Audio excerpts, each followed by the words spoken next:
Apa Mbak? Hah?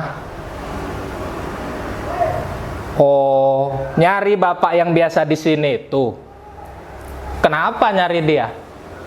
Oh, mau belajar cara menubuhkan teks. Wah, selesailah sama saya, itu nggak perlu bapak yang ada di sini itu.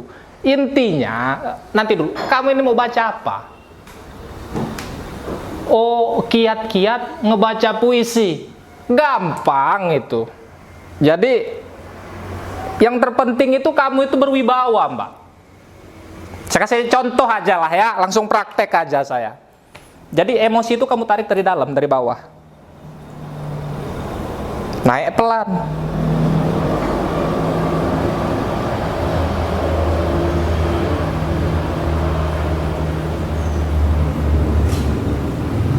Kalau sampai waktuku,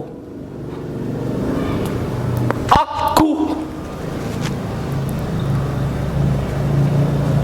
tidak ingin ada orang yang merayu. Tidak juga kau, Om Is. Gila. Ini Om, saya lagi latihan. Gila. Pasangin. Apa gawe kamu di sini? Ngajarin audien, Om. Ngajarin audien. Ya kamu juga ngapa kamu sorot? Woi mat kamu nih. Kamu belajar belum bener udah ngajarin orang. Saya baru bikin kopi, laju kamu rebut kedudukan saya. Menubuhkan teks, Om. Wih, kamu cocok betul kamu itu ikut politik. Politik sih, Om. Iya, ini tempat saya. Saya tinggal sebentar udah kamu ambil. Saya ke depan dulu, Om, masih makan soang. Soang. Sisir tubuh kamu bawa kemana? Sini. Sisir saya. Ngapa jadi pink? Kan punya saya sih. Ih. Jangan pergi kamu sini. Di mana, Om? Kamu tadi udah salah ngasih tahu orang mau kabur, kamu tanggung jawab kamu.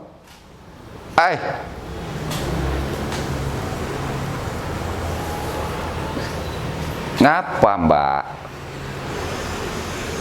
Oh, mau belajar menubuhkan teks. Oh, makanya tadi nanya dengan mat rujuk itu tadi. Itu orang itu tadi, itu namanya mat rujuk. Ya. Mau kemana? Duduk aja dulu. Iya, dia tuh paling sering bikin saya pening. Ngoceh terus gawenya. Nah, datang lagi dia. Duduk kamu di sini. Menubuhkan teks. Wih, alangkah kerennya istilah menubuhkan teks. Ya, tapi itu memang benar. Jadi gimana maksudnya? Sudah diajarin banyak sama tadi mat rujuk. Gimana? Wibawa, kunci membacakan teks itu wibawa. Oh, ya itu kalau dia yang ngajar, itu metodenya dia saya nggak ngerti. Gini ya, ini dalam rangka apa? Oh, mau lomba, Mbak mau lomba baca puisi, Mas lomba acting, terus menubuhkan teks. Sudah paham maksudnya menubuhkan teks? Jadi gini, maksudnya menubuhkan teks itu bukan terus tubuh kamu kejang-kejangin kayak dicontohin mat rujuk ini tadi, ya. Apa tadi? Kalau ya nanti kamu pingsan selesai baca puisi. Ya. Coba kamu lihat pantas enggak ya? Kalau setiap kata itu harus diberi bentuk. Ya. Kata kamu kan menubuhkan teks itu setiap kata harus diberi bentuk supaya orang bisa ngerti maksudnya. Berarti kalau saya baca puisinya Hairil tadi, aku. Terus kalau sampai waktuku, Aku mau tak seorang kan merayu, tidak juga kau, tak perlu sedu-sedan itu. Nah, enak nggak kamu lihat? Kamu aja ketawa. Nah itu kalau nanti Mbak Mas ikut apa itu? Caranya si Mat Rujuk itu tadi ya kayak gitu. Seekor burung terbang. Ya nggak usah kamu gini-giniin, burung terbang orang udah tahu kalau terbang itu pakai sayap gini-gini. Ya. Nanti kalau ngomong 4 tahun yang lalu, 4 atau mungkin 4 tahun yang lalu. Nah saya pernah lihat ada orang baca puisi begitu, dengan alasan itu tadi, bagaimana kata diberi bentuk supaya orang paham. 10 tahun yang lalu dia terbaring, tetapi bukan tidur sayang. Sebuah lubang peluru bundar. Kalau peluru itu bundarnya segini, enggak lagi terbaring ya Mbak, Mas, jebol, hancur dia jadi debu. Karena peluru yang bundar gini itu peluru meriam. Nah jadi menubuhkan teks enggak semua kata terus diberi bentuk secara fisik.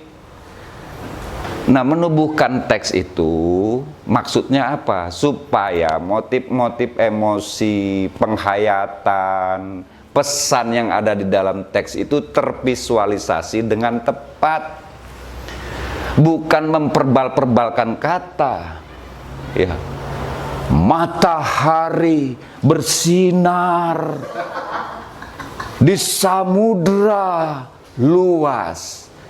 Kamu ini mau baca puisi apa mau main sirkus?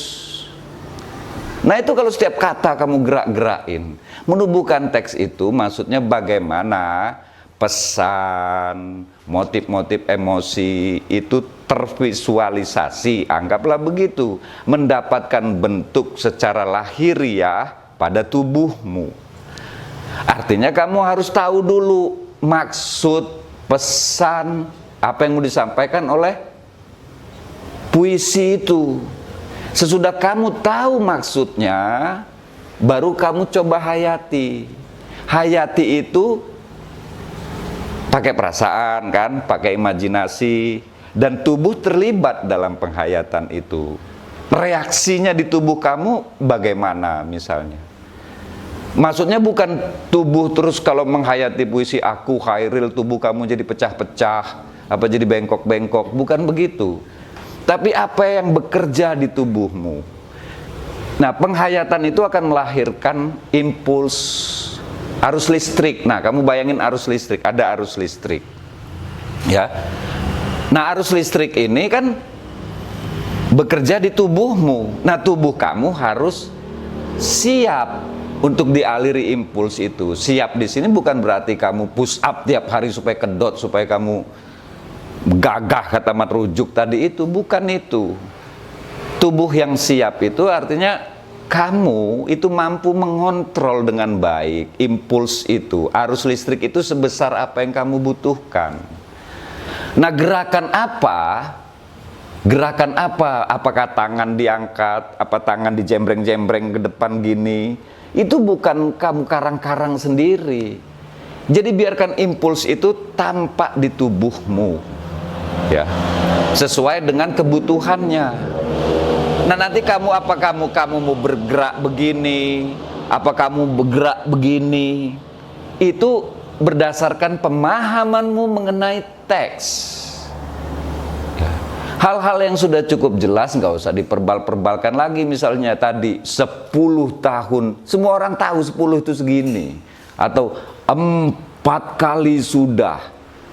Ini nggak ada gunanya. Ya.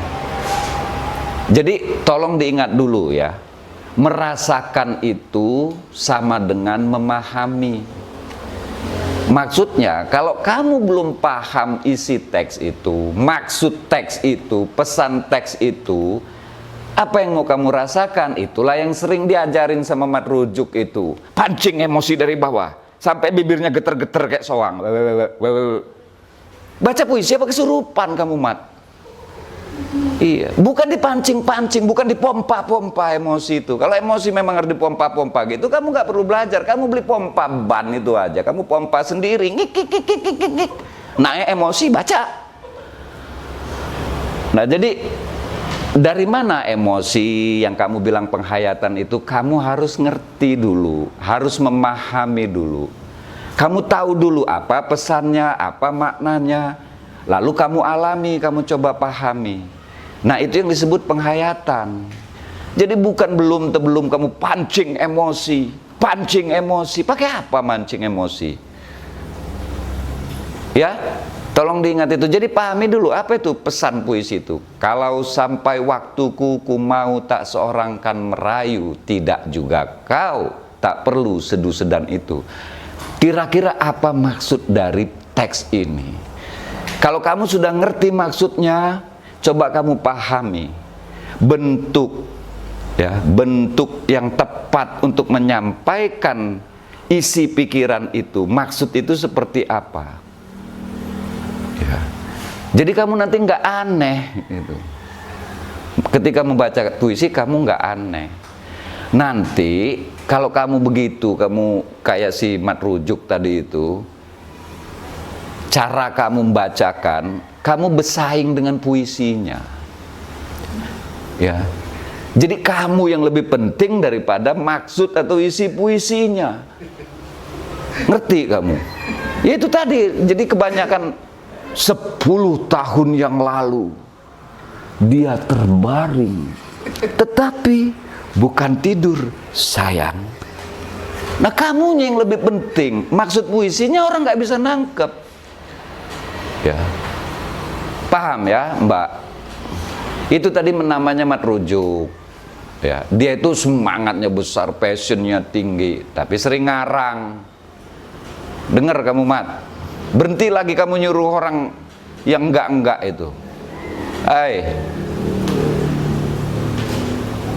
Ada yang mau ditanyain lagi, Mbak, soal bagaimana menubuhkan teks. Jadi kuncinya penghayatan itu bukan kamu memancing-mancing emosi terus kamu terbawa emosi kamu, bukan itu. Menghayati adalah memahami. Kamu harus mengerti, harus paham, baru kamu bisa menghayati. Itulah kenapa dibilang merasakan sama dengan memahami. Ya, pahami dulu teksnya. Coba rasakan, hayati. Masalah bentuknya seperti apa, itu tinggal kamu bisa mencari. Kira-kira tepat enggak untuk menggambarkan maksud teks. Nah, kalau teksnya itu sudah cukup jelas, contohnya 10, enggak perlu kamu 10. Aku, ya kamu enggak gini-giniin juga. Penonton tahu kalau aku itu ya kamu. Kalau yang kamu maksud aku itu dirimu. Ya. Terus nanti kamu baca apa itu? Sajak Sutarji, batu mawar. Kamu bawa batu, bawa mawar. Batu rindu, kamu tunjukin batu terus rindu. Alangkah repotnya kamu baca puisi ini. Woi. Ya. Jadi merasakan sama dengan mengerti atau memahami. Jadi merasakan sama dengan memikirkan. Ya. Jadi jangan langsung kamu mancing-mancing emosi, pahami dulu, mengerti dulu. Oke? Cukup jelas ya? Ya. Hah? Ya latihan sendiri lah, masa saya mau nongkrongin kamu baca puisi. Pahamin, ngobrol dulu kalian tuh apa maksud puisi yang mau dibacain itu. Ya. Nah, jadi nanti ya bilang sama siapa pembinanya atau siapa instrukturnya atau pelatihnya ya. Berhenti lagi gitu baca, semua kata mau digerain. Kalau sampai waktuku ku mau tak seorang kan merayu. Kamu baca puisi bukan nari. Nari juga nggak gitu-gitu amat. Terus irama, dari mana irama itu? Ya, mentang-mentang ngebaca puisi harus selalu begitu-begitu. Ya. Nah, kalau kamu baca apa, Mas? Hah? Aku ingin mencintai ibu dengan sederhana. Masya Allah. Weh. Itu materi lombanya. Siapa panitianya? Duo Pici. Nggak tahu saya siapa. Iya, nggak ngerti. Oh, itu materi. Ya gimana nanti bacain puisi yang liris begitu, puisi kamar gitu di atas panggung? Nah, itu juga masalah. Kadang-kadang lomba baca puisi, lomba ini puisi yang dipilih, puisi yang sangat liris, puisi yang enak dibaca di kamar, disuruh baca, mau nggak mau karena di panggung dikenceng-kencengin lah. Begitu kamu kerasin suaranya, rasa, suasana, makna puisi itu laju hilang. Coba kamu baca puisi Sapardi itu. Aku ingin mencintaimu dengan sederhana. Ya. Orang dengernya bukannya tersentuh, membayangkan sesuatu yang indah, jadi takut orang. Nah, tapi nggak mungkin juga kamu baca di panggung itu, aku ingin mencintaimu dengan sederhana, atau kamu bisik-bisik. Nanti orang tergugah, nggak, sangkanya setan kamu bisik. Iya, ya itu masalah ya Mas ya. Bilang sama panitianya siapa? Duo Pici itu kalau milih apa materi puisi untuk dilombakan di panggung, mbok ya dilihat ini cocok enggak untuk dipanggungkan, dideklamasikan. Puisi selirih itu, selembut itu, yang butuh kedalaman, perenungan, dengan suara yang pelan baru bisa dirasakan nuansanya, tiba-tiba kamu bacakan keras-keras di atas panggung. Ya nggak jadi. Nah, kalau kamu mau baca pelan-pelan di mic, bisik-bisik aja, hah? Kenapa harus dideklamasikan seperti itu? Ngikutin selera juri. Nah, jadi kalau jurinya ganti juga kamu gaya. Kalau jurinya si Duo Pici itu senengnya yang heroik, puisi apa aja kamu bacakan heroik. Yang terserah lah, juri mungkin punya selera, punya ini, punya itu, tapi panduan kamu bukan selera juri, teks puisinya itu yang jadi ukuran. Kalau kamu sudah benar, merasa sudah menghayati dan udah tampil benar, masih kalah, ya sudah terima aja itu risiko orang lomba. Nggak usah nyalahin panitia, nggak usah nyalahin juri, nggak usah nyalahin tetangga kamu. Ya kalau nggak mau kalah, ngapa lomba? Gitu aja. Kamu harus tahu resikonya. Nah, juri-juri itu juga bukannya ngandelin selera aja sebenarnya ya. Kan mereka itu pasti bertemu, meeting, menentukan parameter penilaiannya seperti apa. Ukuran baik, buruk, benar, salah, tepat, nggak tepat dalam pembacaan teks itu mereka akan menyepakati dulu, baru mereka menilai. Bukan ngikut selera. Ya.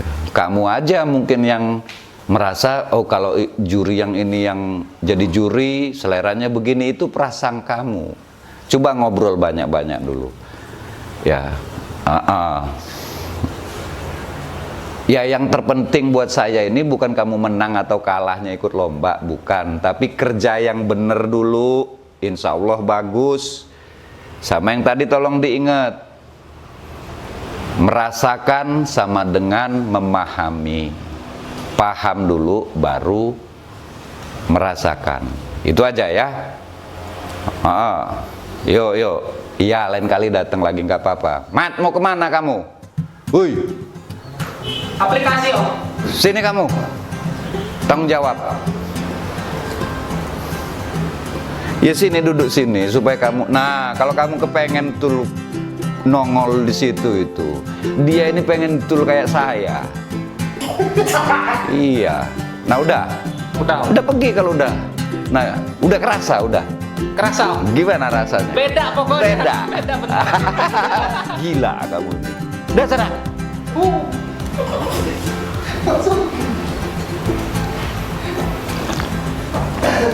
supir saya, Om. Hei,